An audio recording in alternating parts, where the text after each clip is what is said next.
the frozen dawn. Imagine a morning where the first thing you see isn't your smartphone screen, but your own breath crystallizing in the air. Imagine waking up under 4 layers of heavy wool blankets, yet your nose feels like a piece of ice. There is no thermostat to turn up. There is no hot shower waiting. Outside, the year is 1905, and a great freeze has gripped the land. For the Edwardians, winter wasn't a season for hot cocoa and Netflix. It was a brutal, daily battle for survival. Welcome to the frozen reality of a century ago. The wake-up call. In the early 1900s, the bedroom was often the coldest place in the house. Why? Because coal was expensive. You didn't waste it on a room where you were just sleeping. As the sun barely peeks through the frost-covered window panes, you realize the water in the porcelain pitcher next to your bed has frozen solid overnight. The cold is heavy. It's a physical weight. To get out from under those blankets is an act of bravery. Your floorboards are ice cold, and every step creaks in the silent, freezing air. This is the frozen dawn, the start of the 16-hour workday where your only goal is to stay warm enough to see tomorrow. The first task to fire the house is a tomb until the kitchen range is lit. In an Edwardian home, the range was the heart, the lungs, and the soul of the household. It provided the heat, the hot water, and the cooked food, but it was a demanding master. Before you can even think of warmth, you have to clean out the clinkers, the stony residue of yesterday's coal. Your hands are numb, your fingers stiff. You strike a match, a precious commodity, and nurse the kindling into a flame. It takes an hour for the kitchen to become bearable. Until then, you move like a shadow in the dark, shivering uncontrollably as your body tries to generate its own heat. The psychology of the cold. We often think of people in the past as tougher than us. While they were certainly resilient, the psychological toll was immense. The winter meant isolation. If the snow was deep, no one was coming to help. There was no radio, no telephone for the common farmer. The silence of a 1900s winter was deafening. You were alone with the cracking of the ice and the whistling of the wind through the ill-fitting door frames. Suggested titles for this series: The Great Freeze, 12 Days of Edwardian Survival, Life Before Heaters, How They Didn't Die in 1900, 90 Days of Ice, The Brutal Reality of History, The Art of Layering. In our modern world, we have smart fabrics, thermal tech, and lightweight down jackets that weigh less than a loaf of bread. But in the winter of 1905, staying warm was a heavy, itchy, and exhausting business. If you didn't dress correctly, the damp cold would seep into your bones, leading to rheumatism or worse, pneumonia, the captain of the men of death. To the Edwardians, clothing was a fashion statement. It was your primary armor against a hostile environment. Let's look at the layers that stood between a human being and a frozen grave. The base layer, the scratchy shield. Long before the morning tea was poured, the struggle began with a union suit or long johns. Unlike the soft cotton blends we wear today, these were made of thick, heavy wool. If you were poor, the wool was coarse and untreated, feeling like sandpaper against your skin. Why wool? Because the Edwardians understood a scientific truth. Wool is a miracle fiber. Even when damp from sweat or melting snow, wool retains its insulating properties. It traps air in its crimped fibers, creating a pocket of warmth generated by your own body heat. But there was a price to pay: the winter itch. For 4 months of the year, your skin was in a constant state of irritation, but that itch was a sign that you were staying alive. The middle layers, trapping the heat. The secret to Edwardian survival was not one thick coat, but many thin layers. Over the long underwear came the flannel shirt, usually made of a wool-cotton blend. For men, a waistcoat vest was mandatory. It wasn't just for style. It provided an extra layer of protection for the vital organs in the chest and abdomen. For women, the layering was even more complex and burdensome. Over the chemise and corset came the petticoat, sometimes 2 or 3 of them. These were made of heavy flannel or quilted fabric. While these layers provided warmth, they added significant weight. Imagine walking through 6 inches of snow while dragging 3 layers of floor-length wool skirts. Every step was a workout, and every workout produced sweat, which was the enemy. If your inner layers got too wet from perspiration, and then you stopped moving, the moisture would turn ice cold, chilling your core instantly. The outer shell, the heavy-duty protection. The greatcoat was the final piece of the puzzle. For a working-class man, this was often the most expensive item he owned. Made of melting wool, a fabric so thick and tightly woven it was almost waterproof. These coats were designed to last a lifetime. They were so heavy that putting one on felt like someone was placing their hands on your shoulders and pushing down. But the coat wasn't enough. In the damp winters of the UK or the North American plains, you needed a barrier against the wind. This is where leather and fur came in for the wealthy, while the poor used heavy wax-treated canvases or simply wrapped themselves in extra woolen shawls. The extremities, the battle for toes and fingers. The most common injury in an Edwardian winter wasn't a cold or flu. It was chilblains. These were painful, itchy swellings on the fingers and toes caused by repeated exposure to cold and then sudden heat. To prevent this, footwear was a priority. Leather boots were greased with tallow, animal fat, or beeswax to make them waterproof. Inside the boots, people would stuff dried hay or old newspapers. It sounds primitive, but paper is an incredible insulator. The air trapped between the sheets of newsprint acted as a thermal barrier, keeping the heat from escaping to the soles of the feet into the frozen ground. Gloves were rarely the thin, stylish things we see in movies. For the laborer, they were thick mittens, often knitted by a mother or wife, with a leather palm stitched on for grip. Mittens were superior to gloves because keeping the fingers together allowed them to share warmth, a small but vital tip for survival. Class warfare, in the cold, the art of layering, also highlighted the brutal class divide of the era. The wealthy had access to silk linings, which reduced the itch of the wool, and luxurious furs like mink or sable that were windproof and incredibly warm. The poor, however, relied on shoddy. Shoddy was a fabric made by grinding up old woolen rags and spinning them into new, low-quality yarn. It was heavy, it smelled when it got wet, and it wasn't nearly as warm as virgin wool. While the rich looked like winter royalty in their velvet and fur, the poor looked like bundles of rags, quite literally wearing layers of history, just to keep their pulse steady. The psychological weight. By the time an Edwardian was fully dressed to go outside, they might be carrying an extra 10 to 15 pounds of clothing. This physical burden contributed to the exhaustion of winter. You didn't just walk, you labored. You didn't just sit, you remained encased in your fabric armor. But as you stepped out the door and the minus 10 degrees Celsius wind hit your face, you thanked every single layer. You were a walking thermos, a self-contained heating unit wrapped in the best technology the 19th century had to offer. The hearth of the home. In the modern world, warmth is invisible. We flick a switch, a silent furnace hums in the basement, and heat flows through vents. But in 1905, warmth was a living, breathing, and hungry beast. It lived in the kitchen, inside a massive, black iron structure known as a range. This wasn't just an appliance. It was a heart of the home. If the fire died, the house died. If the fire grew too wild, the house burned. Managing the hearth was a full-time job that required skill, muscle, and a constant battle against the soot that threatened to choke the lungs of every inhabitant. The black iron beast. The Edwardian kitchen range was a marvel of Victorian engineering and a nightmare of maintenance. Made of heavy cast iron, it stood as a dark monument against the kitchen wall. It featured a firebox in the center, an oven on one side, and a water boiler on the other, for the woman of the house or the servant. The day didn't start with a cup of tea. It started with blacking the range. Every few days, the iron had to be polished with a graphite paste called black lead to prevent it from rusting in the damp winter air. It was back-breaking work that left your hands stained gray for days. But a clean range was a point of pride. It showed that even in the depths of a brutal winter, the household had not given up its standards. The fuel, black gold. In the early 1900s, coal was the lifeblood of the nation.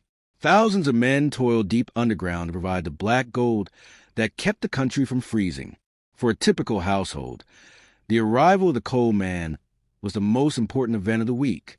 He would carry heavy burlap sacks, weighing over 100 pounds each, down into the cellar. Coal was expensive. A sudden spike in prices during particularly harsh winter could mean the difference between eating meat or eating dry bread. Every lump of coal was counted. You didn't just throw a shovelful on the fire. You placed it strategically. You learned the language of the fire, how to bank it at night, so that a few glowing embers remained in the morning, saving you the struggle of starting from scratch with expensive kindling. The morning ritual of ash. Before a new fire could be lit, the remains of the old one had to be dealt with. This was the ash pit. Cleaning out the ash was the messiest job in the house. Fine, gray dust would rise into the air, settling on the furniture, the food, and into the lungs of whoever was cleaning it. This ash wasn't just waste, though. In the spirit of Edwardian frugality, it was often recycled. Sifted ash was used to soak up spills, mixed with night soil waste for the garden, or even used as a primitive abrasive to clean metal pots. Nothing was wasted because, in the winter, resources were too precious to throw away. The science of heat, the convection struggle. One of the greatest challenges of the 1900s was that heat didn't travel.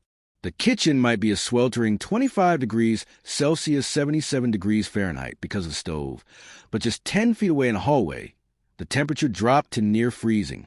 To combat this, Edwardians used draft excluders, long, snake-like bags filled with sand or sawdust placed at the bottom of doors. They understood that the hot air from the stove would rise and try to escape, while the heavy, cold air from outside would crawl along the floor like a ghost. Life in the winter was a constant movement between zones. You stayed in the kitchen as long as possible. When you had to move to the parlor or the bedroom, you did so quickly, carrying a hot brick wrapped in flannel or a copper bed warmer filled with coals to keep your hands from numbing. The hidden killer, carbon monoxide, with all the doors shut tight and every crack stuffed with rags to keep the heat in, a new danger emerged, the silent killer. Coal fires produce carbon monoxide in poorly ventilated houses, or if the chimney flue was blocked by soot or a bird's nest, the gas would build up. Edwardians didn't have digital detectors. They relied on common sense and traditional signs. If the family became unusually drowsy, or if the pet dog seemed lethargic, it was a sign to crack a window, even if it meant letting in the sub-zero air. The choice was often between freezing or suffocation. Many families went to sleep in a warm room and simply never woke up, victims of the very fire that was supposed to keep them safe. The sound of the hearth. There is a specific sound to an Edwardian winter. The rhythmic clink-clink of the coal shovel against the iron grate, the roar of the chimney when the wind caught it, and the occasional pop of a gas pocket in the coal. For the children of the house, the hearth was the center of their universe. It was where they did their homework by the flickering orange light, where they toasted pieces of bread on long forks, and where they listened to their elders tell stories of even worse winters from the past. The fire was more than a utility. It was a member of the family. It required feeding, cleaning, and attention, and in return, it provided the only thing that made the dark, frozen months bearable. Light in life. Conclusion of Part 3. But the fire was only half the battle. To keep the fire of the human body burning, you needed calories and lots of them. In a world where the milk froze in the bottle and the meat turned to stone in the larder, how did the Edwardians feed themselves? Breakfast of survivors. In our modern world, we often count calories to lose weight. In 1905, you counted calories to stay alive.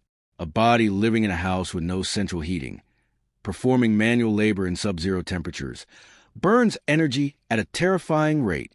To survive an Edwardian winter, you couldn't rely on a light salad or smoothie.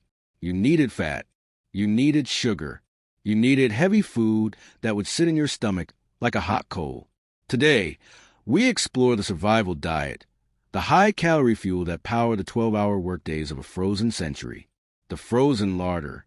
Before the sun was even up, the mistress of the house faced her first challenge, the larder. In 1905, there were no electric refrigerators, but in winter, the entire pantry became a freezer.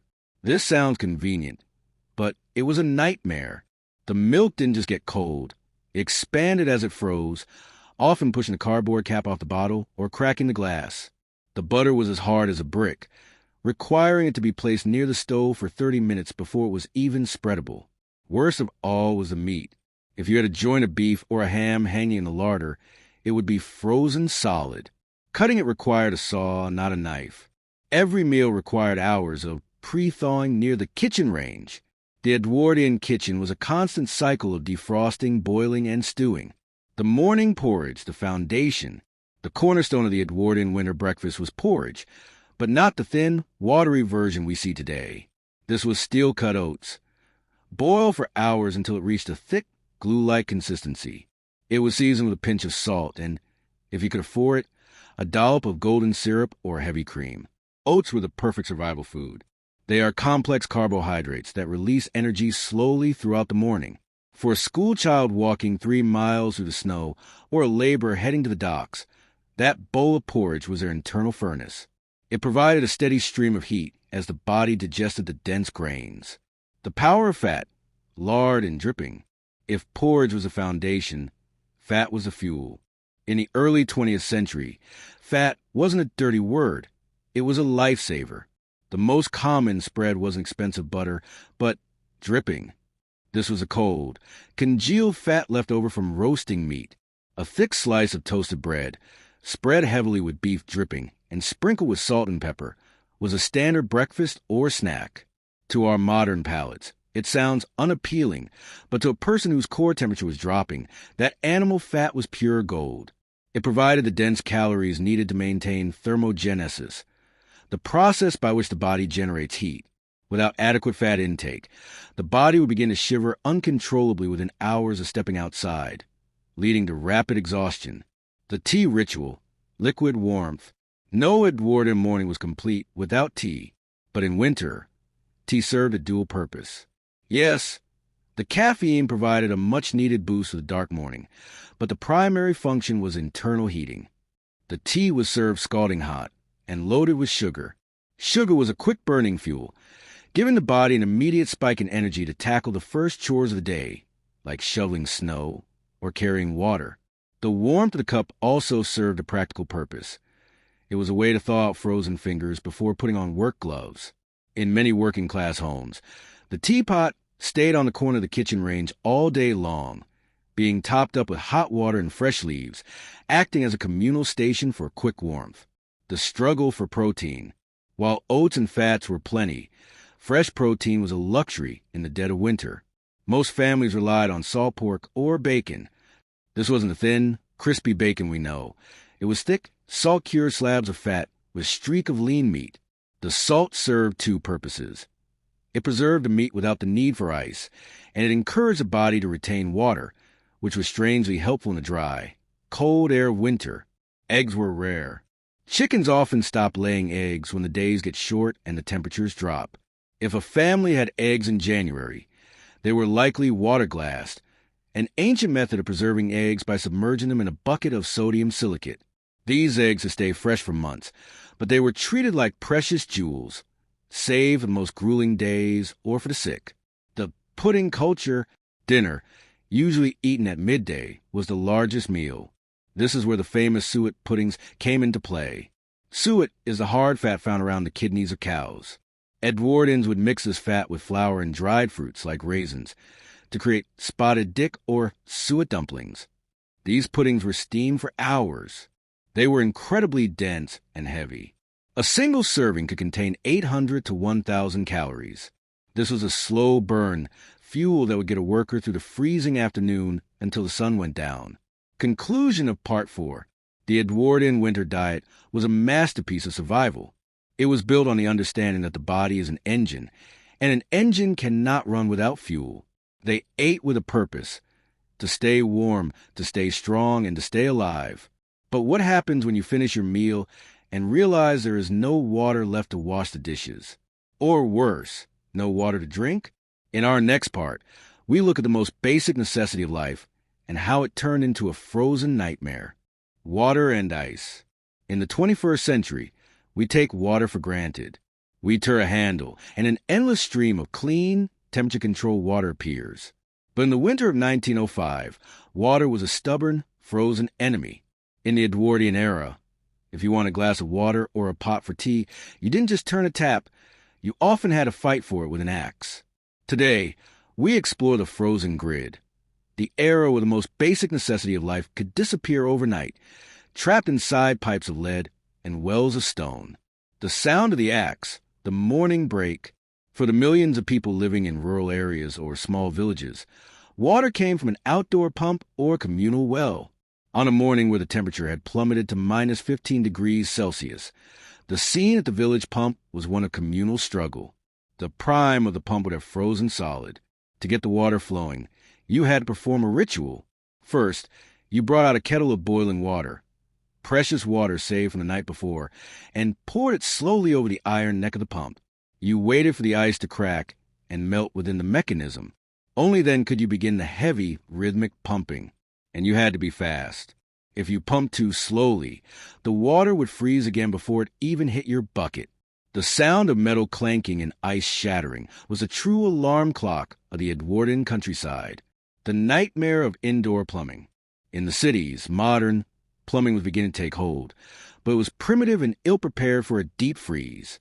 Pipes were made of lead or cast iron and were often attached to the exterior of houses or buried just inches beneath the cold brickwork.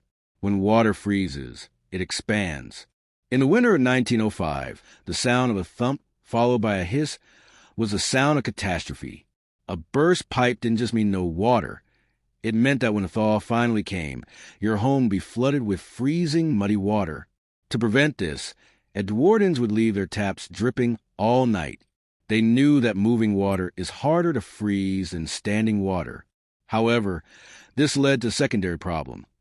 The drains would freeze, and by morning, your sink would be a solid block of ice, overflowing onto the floor. The thaw trap.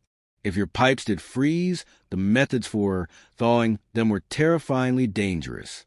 The common solution was to take a flaming rag soaked in oil or a handheld blow lamp and run it along the lead pipes.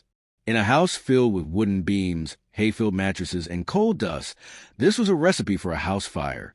Many Edwardian families survived the cold only to lose their homes to a fire started by a desperate attempt to get the water running again. The laundry ordeal.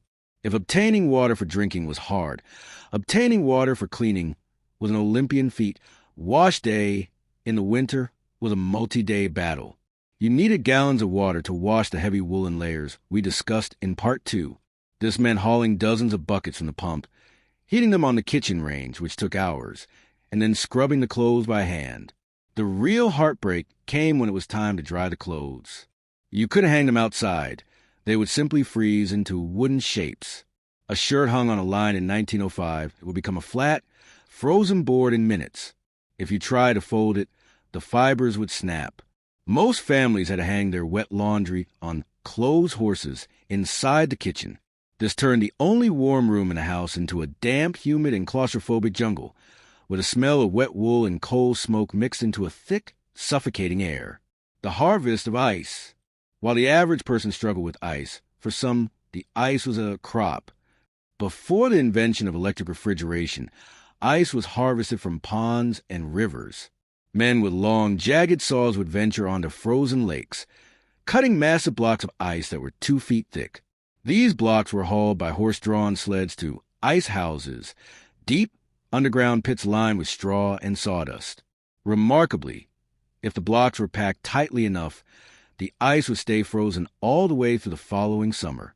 In 1905, the ice that froze your pipes in January was the same ice that would cool a wealthy man's drink in July.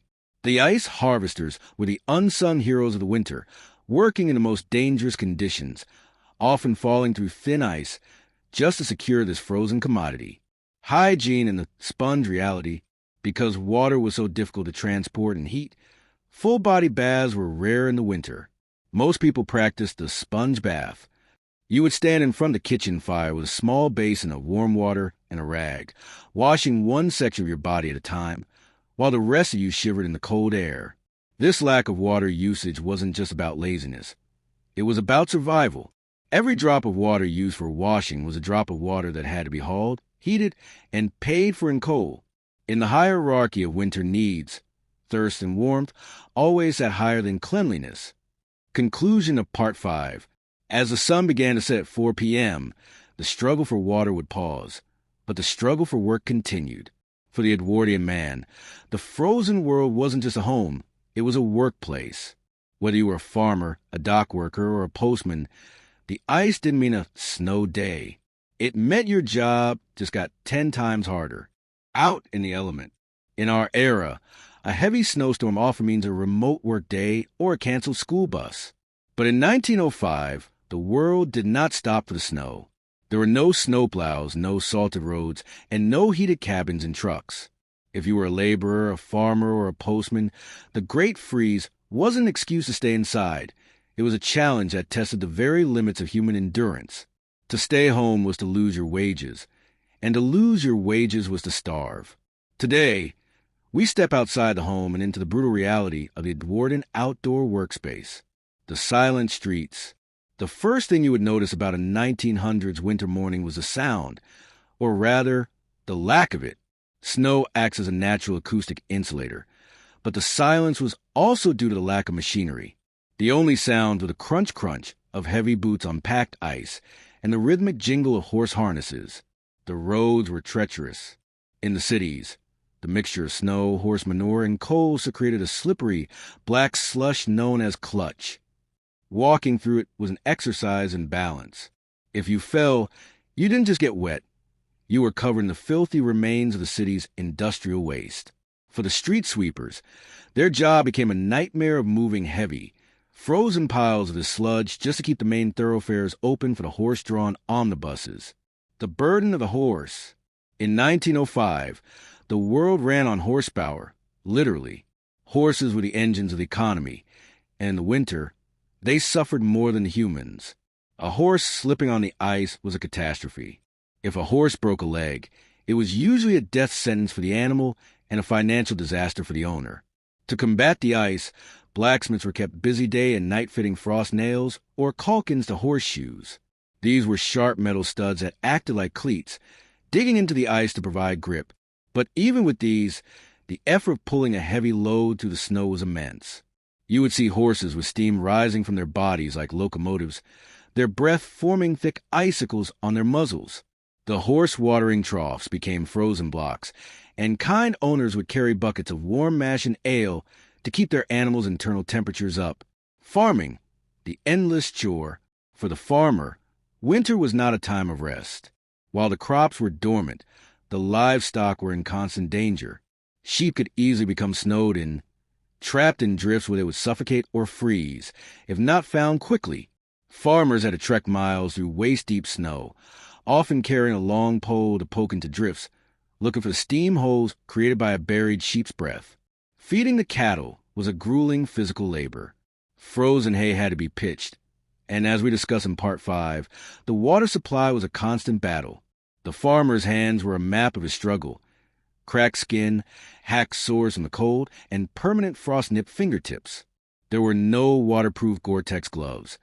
There was only grease-soaked wool that eventually froze into the shape of the shovel handle. The postman and the messenger. One of the most respected figures of the Edwardian winter was the postman. In an age before the internet, the mail was the only link between families. The postman was expected to make his rounds regardless of the drifts. Rural postmen often walked 15 to 20 miles a day. In the Great Freeze of the early 1900s, stories emerged of postmen being found leaning against stone walls, frozen to death with their mailbags still gripped tightly. They were the sentinels of communication, and the sight of the red-faced man in his heavy navy blue coat was a symbol of hope for isolated families. They brought the news of the outside world to people who hadn't seen a neighbor in weeks. The danger of whiteouts. Without GPS or paved highways, it was incredibly easy to get lost. A sudden blizzard or whiteout could turn a familiar path into a deadly trap. In the flat plains of North America or the high moors of England, the horizon would disappear. People would lose their sense of direction just yards from their own front door. There are harrowing accounts of Edwardians tying ropes from their back door to the barn so they could find their way back after feeding the animals. If you lost the rope in a whiteout, you were as good as dead. The cold would disorient you, leading to paradoxical undressing, a late-stage hypothermia symptom where the victim feels a false sensation of extreme heat and strips off their clothes, hastening their end. The industrial toil. In the industrial north, the mill girls and iron workers faced a different kind of cold. The factories were massive, unheated brick shells.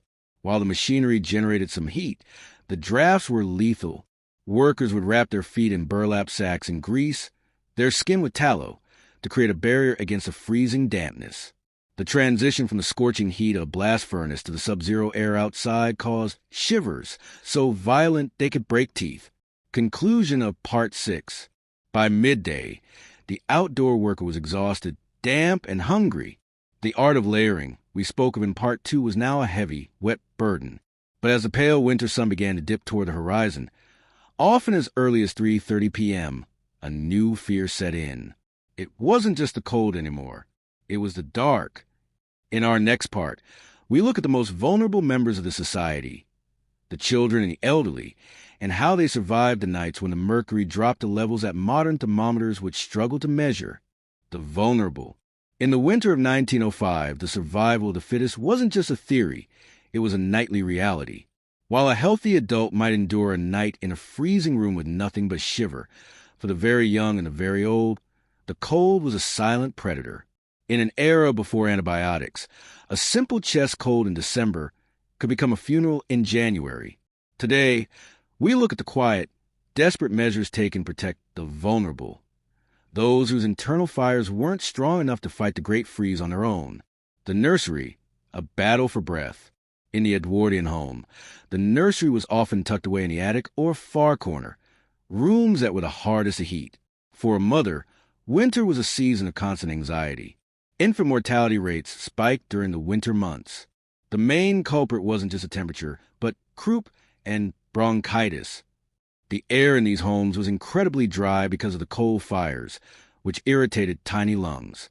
To combat this, mothers used bronchitis kettles, long-spouted pots that sat on the fire, sending a constant stream of steam into the room to keep the air moist. If a baby started to wheeze, the remedy was vapor capping or goose grease. A child's chest would be rubbed with thick animal fat and then covered with a warm flannel cloth to seal in the heat. It was messy, it smelled, but it was the only barrier against the congestion that claimed so many lives. The hot brick and the bed warmer.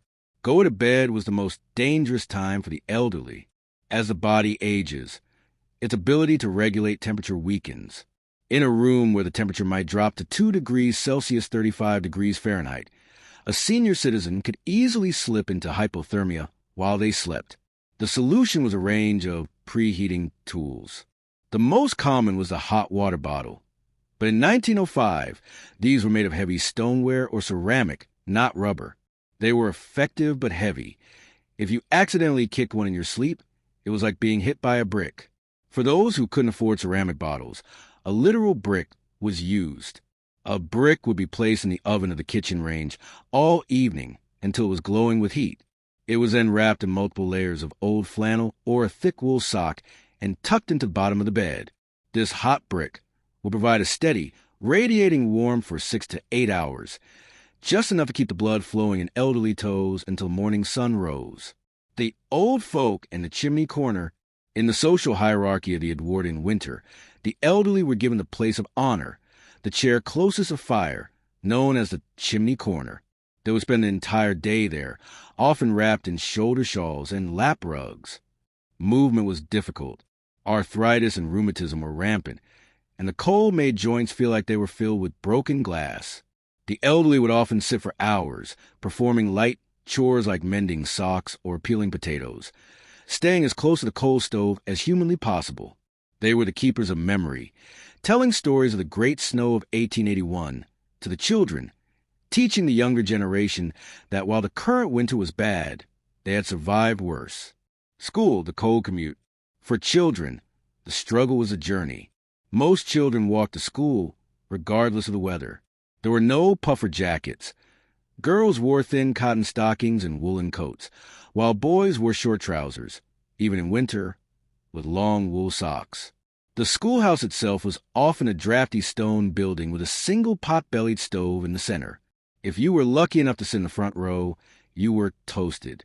If you sat in the back, your ink would freeze in the inkwell. Teachers would often have the children perform drills, jumping jacks and arm swinging, every hour just to keep their circulation moving so they could hold their pens. the captain of the men of death. We cannot talk about the vulnerable without talking about consumption, tuberculosis. In the 1900s, it was the leading cause of death. The irony of the Edwardian winter was that while people huddled together for warmth, they were inadvertently spreading germs in poorly ventilated rooms. The cold weakened the immune system, and the coal smoke irritated the lungs, making people ripe for infection. For the elderly, a winter cough was often the beginning of the end. Families would watch their loved ones grow thinner and paler as the months went by, praying for the spring thaw to bring some relief. Often, the thaw came too late. Class and survival. Class played a brutal role in who survived. In the workhouses, places for the poor, the elderly were often given only the bare minimum of coal and blankets. In contrast, the wealthy elderly had foot warmers lined with fur and rooms heated by multiple fireplaces. The vulnerable poor had to rely on parish relief, small donations of coal or blankets from the church. To be old and poor in 1905 was to live in a state of constant, shivering prayer. The psychological shield. Despite the physical danger, there was a psychological resilience. Children were taught from a young age that feeling the cold was a sign of weakness. They were encouraged to brave it out. This stiff upper lip attitude was a survival mechanism. If you accepted that the cold was your master, you would lose the will to fight. By treating the winter as a character-building exercise, the Edwardians managed to keep their spirits high even when the thermometer was low. Conclusion of Part 7. Protecting the vulnerable took every ounce of the family's energy. But even with the fire going and the bricks heated, there was one thing you couldn't avoid: the basic call of nature. In our next part, we look at the most dreaded experience of the Edwardian winter, a trip to the outdoor privy.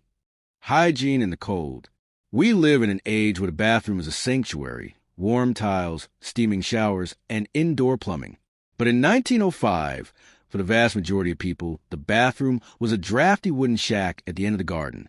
In the middle of a January blizzard at 3 a.m., the call of nature wasn't just an inconvenience.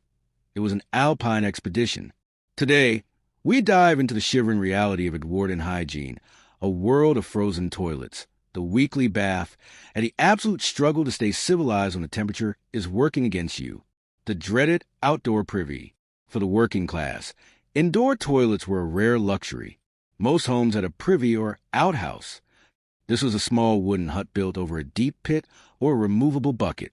Imagine leaving your warm bed, putting on your boots, and trekking through 6 inches of snow just to sit on a wooden bench that was minus 10 degrees Celsius. There was no soft, quilted toilet paper. Instead, people used old newspapers or almanacs cut into squares and hung on a string. In the winter, the ink from a newspaper would often transfer to your skin, and the paper itself was as stiff as cardboard. But the cold brought a more solid problem. In a deep freeze, the contents of the pit or bucket would freeze solid. This meant the night soil men, the workers who came to empty the toilets, couldn't do their jobs. Families would have to pray for a slight thaw just so their waste could be removed. The chamber pot, the indoor alternative, because the trip to the outhouse was so brutal, every bedroom had a chamber pot or jerry kept under the bed. This allowed you to avoid the midnight trek through the snow. However, this came with its own set of problems. The smell was contained by a ceramic lid. But in the morning, someone had to carry the slops downstairs, through the kitchen, and out to the privy to empty them. In a particularly cold room, the contents of the chamber pot would actually freeze overnight. Breaking the ice on a chamber pot is a historical reality that most period dramas conveniently forget to show, but was a standard morning chore for the Edwardian housewife or housemaid. The once-a-week bath. In our modern world, we shower daily. In 1905, a full-body bath was a major production that happened once a week, usually on Saturday night. So the family would be clean for church on Sunday. The process was exhausting. First, you had to haul the tin bath out from its hook in the scullery and place it in front of the kitchen range. Then, you had to boil gallons of water on the stove.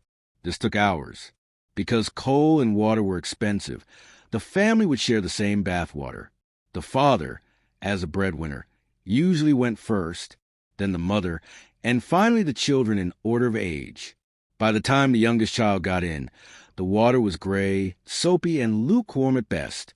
To stay warm, you had to keep your upper body out of the water and wrap a towel around your shoulders while you scrub your legs. The moment you stepped out of that tin tub, the cold air hit you like a physical blow. You had to dry off and get into your flannel nightgown as fast as humanly possible before your skin turned blue. The sponge in the washstand. On the other 6 days of the week, washing meant using the washstand in the bedroom. This consisted of a large ceramic bowl and a pitcher of water. As we mentioned in Part 5, this water was often frozen in the morning. Once the ice was broken, you would perform a top-and-tail wash. You'd wash your face, your armpits, and your feet. The goal wasn't to feel refreshed. It was simply to remove the soot and sweat of the day. Because the air was so dry and the soap was often harsh, made with lye, skin would become chapped and cracked. The Edwardians used glycerin and rosewater, or plain lard to soothe their bleeding knuckles and faces. Cleanliness in 1905 wasn't about a fresh scent. It was a battle against infection and skin rot. Laundry, the frozen armor. If personal hygiene was hard, keeping clothes clean was even harder. We've talked about the art of layering. But imagine the weight of those clothes when they got wet. In the winter, mud and slush from the streets would cake onto the bottom of long skirts and trousers. Since you couldn't wash heavy wool coats every week, people relied on brushing. Every night, you would use a stiff bristle brush to scrape off the dried mud and horse manure from your coat. For the inner layers, dolly tubs and wringers, mangles, were used. The work was so cold that women's hands would often turn a deep purple red, a condition known as washerwoman's hand. Drying the clothes indoors, as mentioned before, created a damp environment. This humidity, combined with the cold walls, created black mold. The Edwardians didn't know about spores, but they knew the musty smell of winter was a sign of a sickly house. The secret of smelling like a winter. If you could travel back to 1905, the first thing you would notice wasn't the cold, but the smell. Everyone smelled a mixture of coal smoke, damp wool, animal fat from the dripping in lard, and a hint of unwashed skin. But because everyone smelled that way, no one noticed it. It was simply the smell of survival. Perfumes and colognes were used by the wealthy to mask it. But for the common man, his scent was his badge of labor. To be clean in the winter was a luxury that required time and money that most people simply didn't have. Conclusion of Part 8. Despite the grime and the freezing outhouses, the Edwardians maintained a remarkable level of dignity. They polished their boots, they mended their rags, and they kept their black lead stoves shining. But as the hygiene chores finished, the sun would set, and the village would fall into a deep, icy silence. In our next part, we look at the winter industry, how the economy kept moving when the canals were frozen and the roads were blocked. In the modern world, we are bombarded by artificial noise, the hum of electricity, the roar of engines, and the ping of notifications. For a Viking living in the 9th century Arctic, the world was characterized by a profound, almost heavy silence. But to the trained ear, this silence was never empty. It was a language. This section explores the sensory intelligence of the Norse people. To survive the winter, they had to develop a heightened state of environmental awareness that modern humans have almost entirely lost. They didn't just look at the weather. They felt the atmospheric pressure in their joints and tasted the moisture in the air. The most critical sense for a Viking was hearing. In the dark, your eyes can deceive you, but the sound of the ice does not lie. We look at the phenomenon of ice cracking.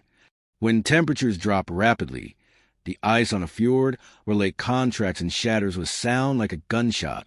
A Viking hunter could tell the thickness of the ice and the direction of a developing crack simply by the pitch of sound. This was the difference between a successful crossing and a freezing death in the black water. Furthermore, the howl of the wind to the turf walls of the longhouse served as an early warning system. They could distinguish between a passing squall and the great white death, a blizzard that could last for days. Their sense of smell was equally refined. In an era before chemical pollutants, the air was a canvas of scents. A Viking could smell a snowstorm coming from miles away, the scent of ozone and metallic cold that precede a heavy fall. Within the settlement, Smell was a diagnostic tool. The scent of the hearth fire told them if the wood was damp, indicating future smoke issues, or if the peat was high quality. Even the smell of the livestock in the byre provided information. A change in the scent of the manure could indicate a sick animal, which was a threat to the family's heat source and future food supply. This sensory survival extended to the tactile or touch. Vikings developed a topographical memory. They could navigate familiar paths in total darkness or heavy fog by feeling the slope of the ground beneath their boots and the direction of the wind against their cheeks. This is often referred to as wayfinding. They used the fetch of the wind, the way it feels as it hits an obstacle, to locate their longhouse when visibility was zero. This part of the script emphasizes that the Vikings were not fighting nature. They were reading it. Their bodies have become finely tuned instruments, synchronized with the frequencies of the Arctic. They lived in a state of constant, active listening, a meditative survival mode that kept them one step ahead of frost. When the sky above the Arctic begins to dance with ghostly green and violet fire, a modern person sees the aurora borealis, a collision of solar particles with the Earth's magnetic field. But for a Viking, the sky was a stage for the gods. This section explores the spiritual shield provided by Norse mythology. In the depths of a winter where the sun had abandoned the earth, the Vikings needed a why for their existence. Their myths weren't just stories. They were a psychological framework that turned a terrifying environment into a meaningful, albeit dangerous, landscape. The northern lights were often interpreted through the lens of the Valkyries, the shield maidens of Odin. The flickering lights were believed to be the reflections of their armor as they led the souls of fallen warriors to Valhalla. This interpretation turned a cold, celestial event into a source of inspiration. It reminded the Norsemen that even in the darkest night, the gods were active. Other traditions viewed the lights as the breath of the frost giants or the bridge of Bifrost, connecting the world of men, Midgard, to the realm of the gods, Asgard. By personifying the weather, the Vikings made the Arctic winter something they could negotiate with through ritual and courage, rather than something they should simply fear. This mythological worldview was essential for combating the winter depression we discussed in Part 7. The Vikings believed they were living in the age of the wolf. Their mythology told them that one day a winter would come, the Fimbul Winter, that would never end, leading to the final battle of Ragnarok. Therefore, every spring that arrived was a temporary victory for the gods. This created a culture of extreme stoicism. If the gods themselves were destined to die fighting the cold and the monsters, then a mortal man could surely endure a few months of darkness. This warrior ethos was applied to everyday survival. Stoking the fire was a sacred act. Tending the cattle was a duty to the clan. Enduring the hunger was a test of spirit. We also examined the role of the seeress or vulva. During the winter, she would perform seer, a form of shamanic ritual. In the dim, smoky light of the longhouse, she would enter a trance and travel to other worlds to ask the gods when the thaw would come. These rituals provided a social placebo. They gave the community hope and a sense of control over an uncontrollable environment. The script highlights that survival is 10% physical and 90% mental. The Vikings' ability to see dragons in the sky and gods of wind provided the psychological armor necessary to prevent the cold from freezing their hearts. They didn't just survive the winter. They transformed it into an epic poem. The transition from sleep to wakefulness on a Viking ship is perhaps the most painful part of the entire experience. It is not a gentle waking. It is a brutal thaw.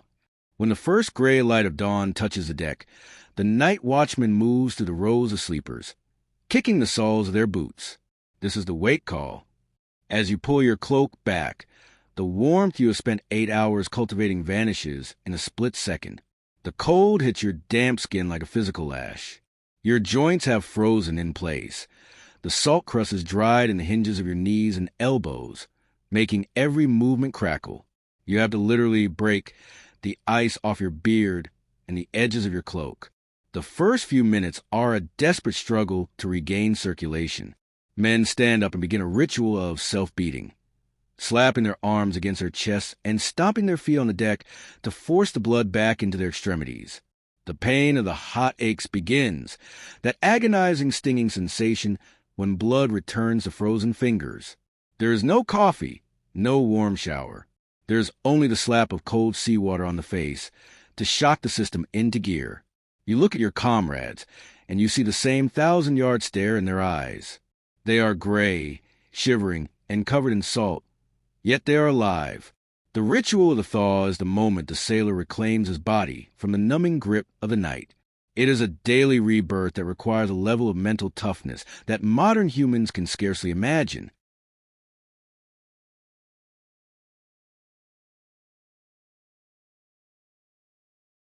Why did they do it? Why did these men subject themselves to months of sleepless, frozen torture on the open sea? The answer lies in the very core of the Viking identity. To the Norsemen, the ability to endure was the ultimate form of masculinity and worth. A man who could sleep on a damp plank in a gale and wake up ready to pull in, or was a man who had earned his place in the sagas. This endurance created a specific kind of hardened culture. The nights at sea weren't just a hardship, they were a forge. The bonds formed in those freezing huddles were stronger than the bonds of blood.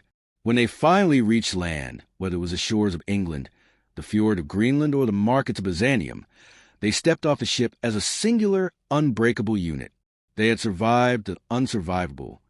As the story of the Viking sailor drifts to its conclusion, we realize that their boring history is actually a story of incredible biological and psychological adaptation.